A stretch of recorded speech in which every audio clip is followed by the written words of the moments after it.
पुकार प्यार का राग सुनो, प्यार का राग सुनो रे। Meena Karnik, the well-known Marathi film critic, writer and editor, unexpectedly fell in love with Dev Anand, so much so that she watched 80 films of the enduring romantic icon of Hindu cinema in a single year, a feat the star himself never indulged in. The result of that Dev Anand binging is her book in Marathi, Pyar Ka Raag Suno. She has co-authored it along with Dwarkanath Sansgiri and Hemant Karnik. The book traces Hindi cinema's romantic journey through its enduring emblems from Dev Anand to Shah Rukh Khan via Shammi Kapoor, Rajesh Khanna and Rishi Kapoor. Meena spoke to Mayank Shah Reports from Mumbai. Welcome to Mayank Shah Reports. Meena, it's a great pleasure to see you. Thank you so much, Mayank. Thank you very, very much. Congratulations on your upcoming book, Pyar Ka Raag Suno. I'm intrigued by, of course, the journey that you're going to talk about. From what I understand, the journey is sort of a zigzag from Dev Anand to Shammi Kapoor to Rajesh Khanna to Rishi Kapoor and finally to Shah Rukh Khan. Tell me a bit about your theme. Yeah, I'll tell you what. It was in the... I of course liked Dev Anand, but I was not a great fan of Dev Anand fan sort of. But something changed in January 2022 when I was just browsing on YouTube and Tere Ghar Ke Samne came in front of my screen, came on the screen, and I do watch films a lot. Like I watch World Cinema, I write on it. So they're all very serious films, and then it's serious writing also. So I thought, chalo, aaj kuch light dekhte hai. And I started watching it, and something changed. I said, what an amazing... I had watched it before. It's not that I had not watched Tere Ghar Ke Samne, naturally. But I don't know what happened that day, but it was a wonderful experience. I felt so nice. Maybe it's a mental state or whatever. But at that moment, I said, oh my God, what charm this man has. Amazing. And I fell in love with him. So I started watching his films on the YouTube, on some OTT platforms and everything. And it stuck in my head, like Dev Anand was not going anywhere. So I said, I felt very nice watching his films. And my husband said, okay, if you're watching his films and if you say you're in love with him, do something about it. I said, what do I do about him? What do I do about this? I'm happy watching his films. That's all. He said, no, that's not enough. You need to do something about it. Write a book. So I said, there's been so much written on Dev Anand. What am I going to write? Different. Like what is it that would be different? And it was there at the back of my mind when I was talking to my sister-in-law, and we were just talking like normal. Suddenly I said, I'm watching Dev Anand's film, and then she said, sometimes when you're tired, I do watch Dev Anand's songs on video on YouTube before going to sleep. It soothes you. And sometimes I also see Shah Rukh Khan in him. And I said, oh my God, that's it. I had also felt that, but I was a little skeptical about saying it to somebody, I see Shah Rukh Khan in Dev Anand, or I see Dev Anand in Shah Rukh Khan. And that triggered the subject, actually, to be very honest. I said, they both are romantic heroes. So why not trace the journey from Dev Anand to Shah Rukh Khan? And then I spoke to Dwarkanath Sansgiri, who's a great Dev Anand fan. So, and I said, let us do it together. And then we started talking. My brother, Hemant Karnik, was in our discussions. And then he was so much the part of our discussions that we said, okay, the three of us write it. So we started talking about it. And it's not a straight journey. It's not a straight line from Dev Anand to Shah Rukh Khan. There are some in between. So like Dev Anand to Shammi Kapoor to Rajesh Khanna to Rishi Kapoor, and Rishi Kapoor to Shah Rukh Khan. So while discussing and while talking about it, I realized that there's a lot of difference between Shammi Kapoor's romance and Dev Anand's romance. So Devanand's romance is like very soft, very romantic. There's a lot of aggression in Shammi Kapoor's romance. So there's lots of physicality. So we started talking about it, started tracing it. I spoke to a few people. I spoke to Mahesh Bhatt. I spoke to Dr. Jabbar Patel. I spoke to Siddharth Bhatia. I spoke to Anupama Chopra. Like there are a few interviews also, lots of books, and that's how it all started actually. Okay. I heard in your interview, your Marathi interview the other day, you said you watched 80 films of Devanand in a single year. Yes. I can tell you with a fair degree of confidence that I don't think even Devanand watched 80 films of his in his entire lifetime. Forget 1 year. So you knew him quite well. You have to be insane to do. Yeah, extremely well for about more than a quarter century. So I'm trying to picture him when you would have told him that you watched 80 of his movies, how he might have reacted. Yes. So tell me which movie did you start? Which movie did you start with? Tere Ghar Ke Samne, of course. Tere Ghar Ke Samne. Then Kala Pani. Then Kala Bazaar. Then Maya. Then every Asli Nakli. All the famous movies. Then I went to Guide. I had not watched because I said I remember Guide very vividly. So I said, let me. Then everything. Johnny Mera Naam, Jewel Thief, even his Hira Panna. Not so great movies in his later stages. Those also I watched everything, and some to at least 3 times, 4 times. Like 16 Saal, Roop Ki Rani, Choron Ka Raja. 9-2-11, everything. Bazi, of course, Jal, Farar, and so many of them. And it was fun. I really enjoyed it. And I've met Dev some of the actually. movies that you mentioned. Oh, you did? Okay. Yeah, in 80s. No, some of the movies that you mentioned were great fun. Yeah, great fun. And what again I thought was like he was not just a romantic hero. He's done so many different gray shades in his. There are so many gray shades in his roles. Some of the roles that even Raj Kapoor and Dilip Kumar at that time have not ventured into those gray shades. Like in Jal, though he is completely black till the end, till the last frame. He's black. Like at the end, Geeta Bali says, you can't shoot me because you're in love with me. And that's the time when when that banduk that he's got, he just drops it. And the film ends there. Like throughout the film, he's a con. So it's in house number 44 in Bazi. So many of the films, in Kala Bazaar for that matter. There are so many gray shades that is portrayed. So when you call, and it's quite natural, like when you have a Dilip Kumar to compare with, who's a great actor, it will, like, you will be overshadowed in acting sense. Like nobody said Devanand was a great actor. Nobody ever said, like, he had lots of charm, but nobody ever considered him to be a great actor.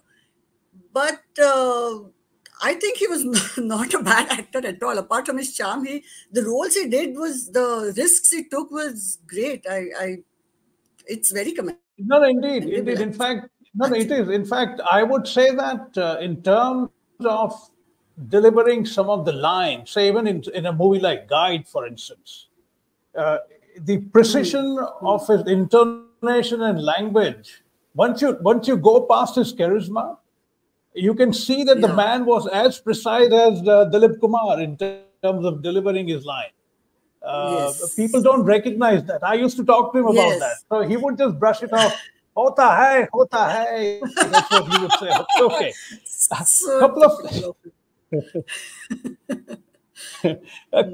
A couple of things. I want to ask you, to me personally, 2 songs completely emblematize romance in Hindi cinema. These are the 2 greatest romantic songs of all time in my book. One is, of course, Abhi Na Jao Chhodkar. Abhi Na Jao Chhodkar. And the other is the title of your movie, Dil Ka Bhavar Kare Pukar, Pyar Ka Raag Suno. Absolutely. Which one is yours? Right. My favorite is Dil Ka Bhavar Kare Pukar, because I think I think Devanand and Wahida was a great pair, Devanand and Wahida Rehman. But to me, Devanand and Nutan made an amazing pair, more than Devanand and Madhubala. He looked great with everybody, for that matter. But my favorite is Devanand and Nutan. I just love them. To see them together is like a treat, I feel. Both of them complement each other. Both of them are like amazing. Nutan is one of the greatest actresses, I feel like, for me. But together, even Dekho Rootha Na Karo, all the songs, Tere Ghar Ke Samne, those songs are great. But Dil Ka Bhavar Karo Pukar is amazing. Nutan, there is no female voice in it, but her presence itself, you can't imagine Dil Ka Bhavar Kare Pukar as a solo song. You imagine it as a duet. So that's my most favorite. Absolutely. And it has such charm. It is so Devanand in many ways, that song. Absolutely. Yeah. Absolutely. And even in Tere Ghar Ke Samne, I was talking, Tu Kahan Ye Batao, go ahead. In that song also. Yeah. Tu Kahan Ye Bata is such a great song. It like his searching for her dress, and when she sees him, the way she looks at him and is surprised. So that is romance, basically. Yeah, I personally don't think anyone has surpassed Devanand in terms of cinematic romance. I mean, there are other names that you mentioned in your book, be it Shammi Kapoor. Shammi Kapoor is like a sledgehammer romance. Yeah, it's got lots of aggression. Right.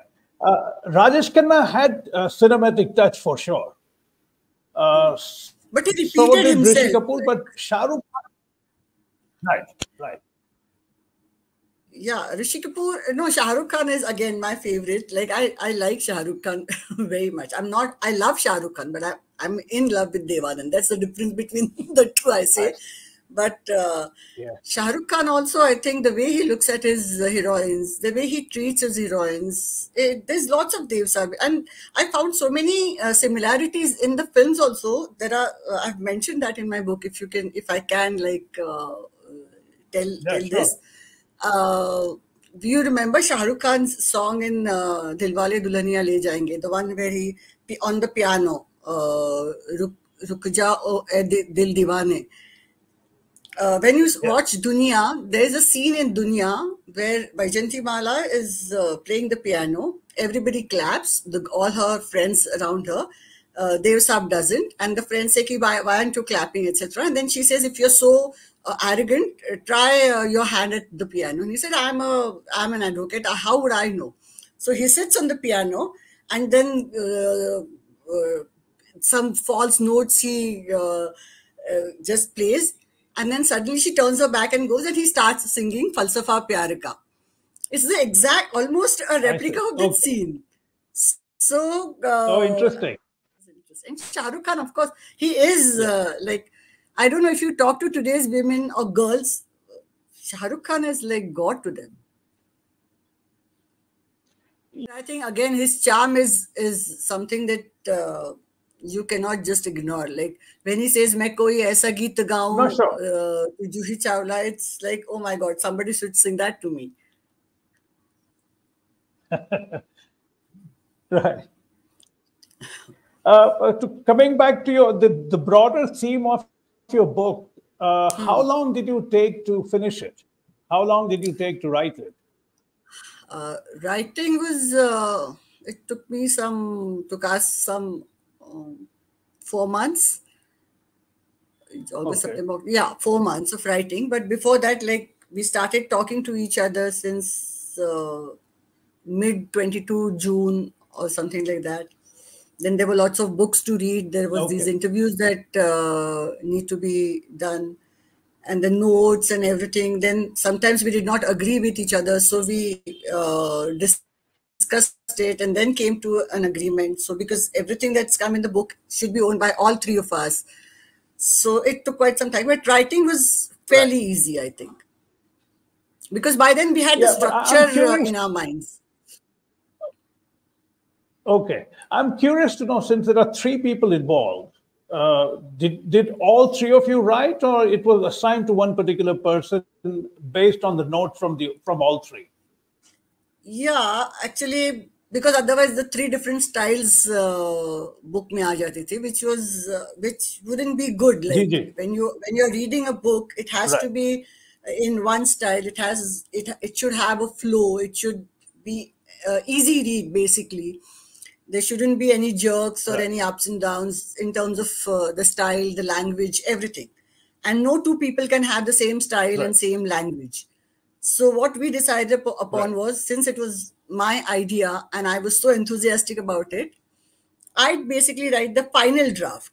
But they gave what they felt was, we decided on the subject, like on music.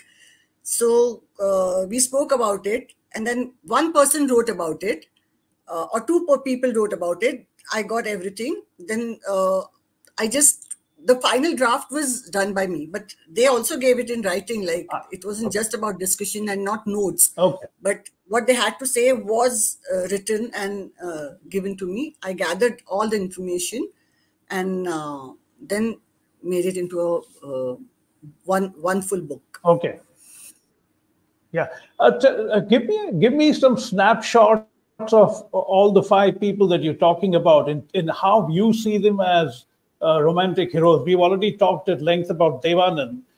Let's go to Shammi Kapoor, then followed by the other 4. And I want to understand how you look at them.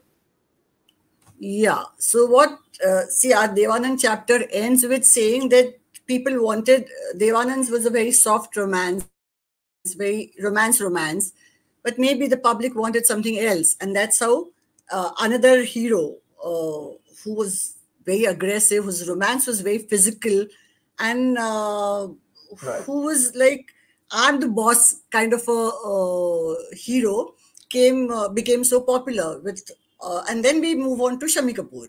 So Shammi Kapoor's romance had aggression. He was like,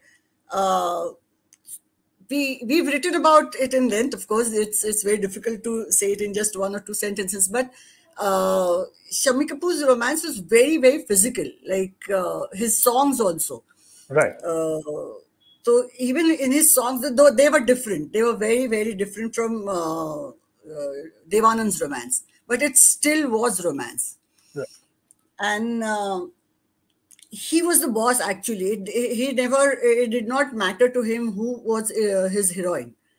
He would be himself, like he would be Shammi Kapoor.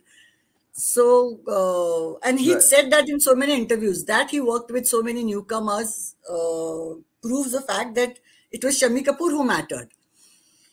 Of course, he did receive, there were films where the heroine had an equally important role, but otherwise, in most of his films, the heroines were there for him to romance.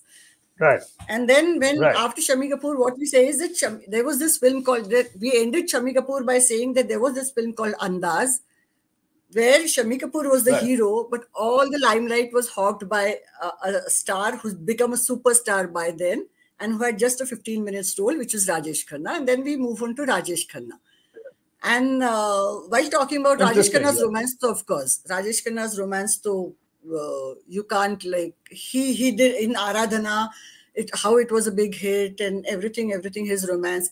But we've also said that he had a very limited style, like he repeated himself acting wise. And that 4 years, like Mr. Amitabh Bachchan has said once, that 4 years of Rajesh Khanna's popularity was unprecedented. It was like they were crazy fans. So what did the fans see, the girls especially, what did they see in him? And his guru shirt and everything, how did it become popular and everything that we have written. And then we also said that then there came an angry young man in 73 who just disrupted the superstar's kingdom, and who reigned, who became the king almost for almost 15 years. But even in those action-packed 15 years, there was someone who kept the romance alive in Hindi films. Because in 73 itself, there was a film called Bobby which got released. And then we move on to Rishi Kapoor. Right. So Okay. we end Rishi Kapoor with a film called Deewana, where he's worked with Shah Rukh Khan. And then we say that there was this young boy with lots of energy who wanted to do something in Mumbai, who wanted to prove himself, had come. And then we move on to Shah Rukh Khan. So that's our, what do you say? A link between these 5 heroes. In Shashi Kapoor, we have also spoken about Shashi Kapoor, where we say that he had all the qualities of being a romantic hero. He was a good actor. He was a great look. He was very handsome. But in spite of that, maybe because he was more interested in serious cinema, he did not give his all to his commercial films. And maybe that's why he did not become a heartthrob in that sense. So we've spoken a little about Shashi Kapoor too. So in Devanand, we've also discussed Dilip Kumar and Raj Kapoor. And in Shah Rukh Khan, we've also discussed Amir Khan and Salman Khan a little bit. Okay. So that's how the link. No, these are interesting links. Yeah, and then we have also written about their songs in another chapter, because you can't romance without songs in Hindi films. So there's an independent chapter on their songs, and there's an independent chapter on their heroines, who they connected with and everything like. So this is the do you personally the whole book. Okay. Do you personally dwell on specific songs in terms of what attracts you to those songs? Yeah, we have. Like, we have spoken about, like just now we said, we have spoken about Dil Ka Bhavar Kare Pukar. We have spoken about Dada Burman's song, Hemant Kumar's song that Dada Burman gave to Dev Saab. Then we have spoken about Guide, which was a great, had greatest album actually, and was still didn't win the Filmfare Award that year.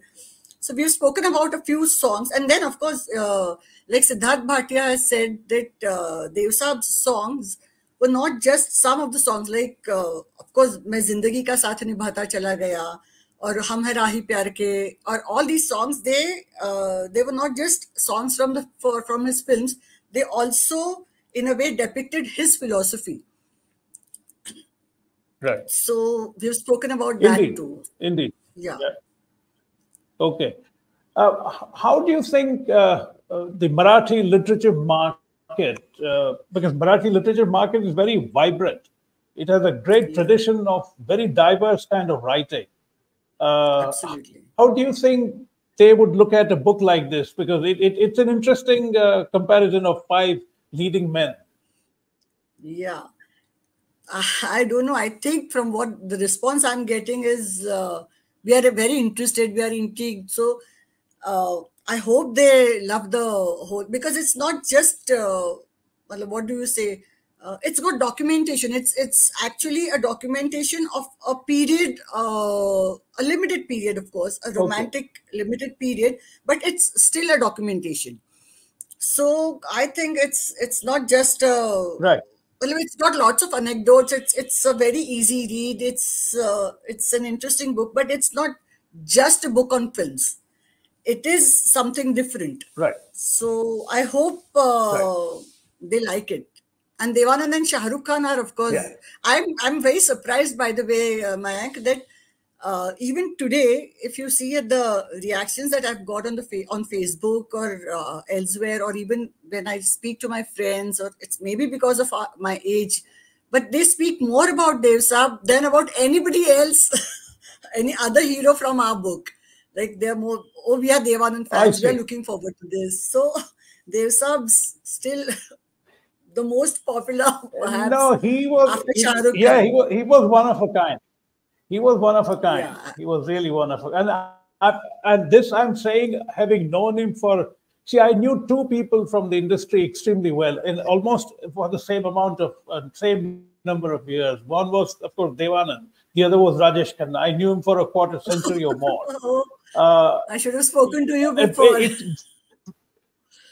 In fact, extremely closely. Rajesh Khanna used to, in fact, every time my phone rang, either in Bombay or Delhi after midnight, it would be him.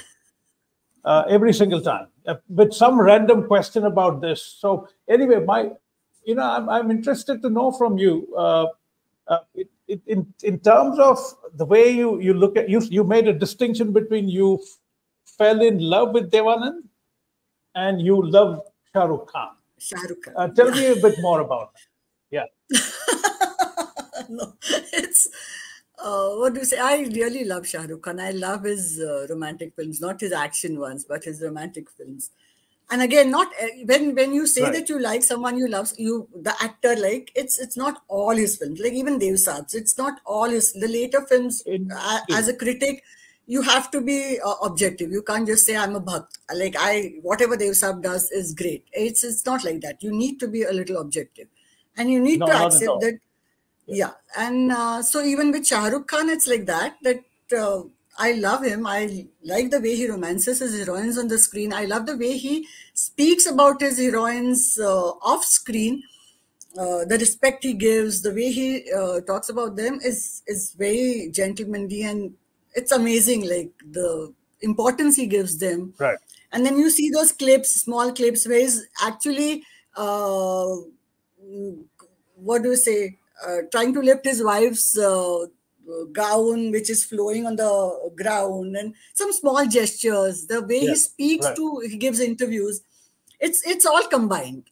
So it's not just about Shah Rukh Khan, the actor, but it's also about the way you see him off screen too. So that's also that's one of the reasons why I like him a lot.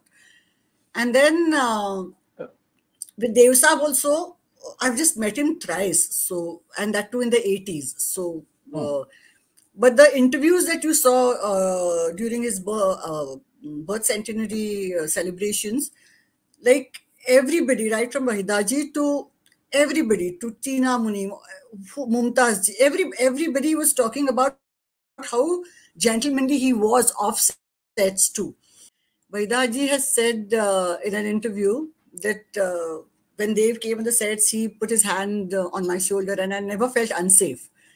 I wouldn't allow any other hero to do that. So these are the small things when you, apart from their screen persona, their off-screen persona also, it becomes a good, it feels nice like to read these things, and then that all this together makes you. And also one more thing I wanted to add was, Bhatt Saab, Mahesh Bhatt has said a very interesting thing in an interview I did with him. So when we're talking about his later films, he said he was allowed to do anything because he'd given us so much that he was allowed to do trash films because we are not going to remember Dev Saab for those films. We are going to remember him for something that he's given us, the treasure that he's given us all along his career.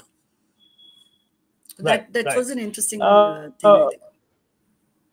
No, I agree.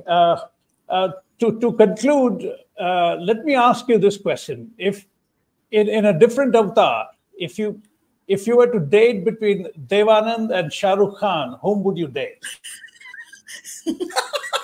Devanand. Definitely. Okay, there Devanand. You go. Okay. Yeah, I wouldn't take a minute to answer that. Meena, milte hain. That's what he would have said. Yeah. Okay.